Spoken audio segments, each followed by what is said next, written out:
It's almost a week since Ukraine agreed with Washington to a 30-day ceasefire. The Russians are still to sign up to any pause, and this may be why. Their forces appear to have inflicted significant damage on the Ukrainian military as they drive them back across the Russian border in the Kursk region. Helicopter strikes, most of all Russian drones, appear to have done significant damage to Ukrainian forces that have held on to this part of Russia for more than 7 months. Not for much longer, it seems. With President Putin appearing to believe he's winning, why would he stop? And if he did, on what terms? He will speak to President Trump tomorrow and will come under significant pressure.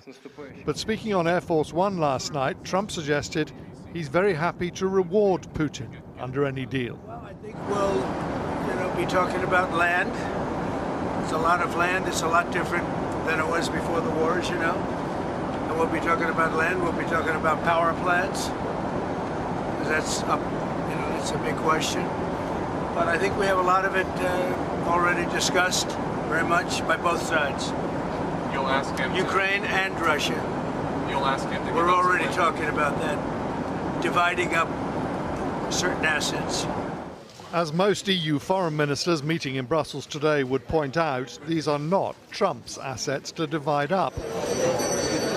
But for the time being, at least, Europe is having to play second fiddle. Today they committed another 40 billion euros to Ukraine, but on the diplomatic front can do little but point out the game they think Putin is playing. Those conditions that they have presented, it shows that they don't really want peace, because they are presenting as conditions all their ultimate goals that they want to achieve from the war. Britain's Foreign Secretary went further. If Putin drags his feet, David Lammy told the Commons, the West has agreed there will be consequences. The G7 meeting helped us ready the tools to get Russia to negotiate seriously. We're not waiting for the Kremlin.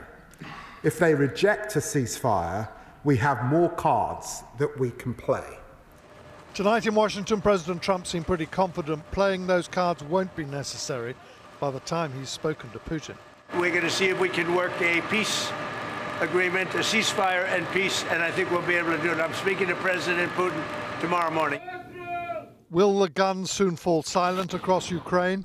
Much hangs on that Trump-Putin phone call, but terms acceptable to both Kiev and Moscow are not going to be easy to find.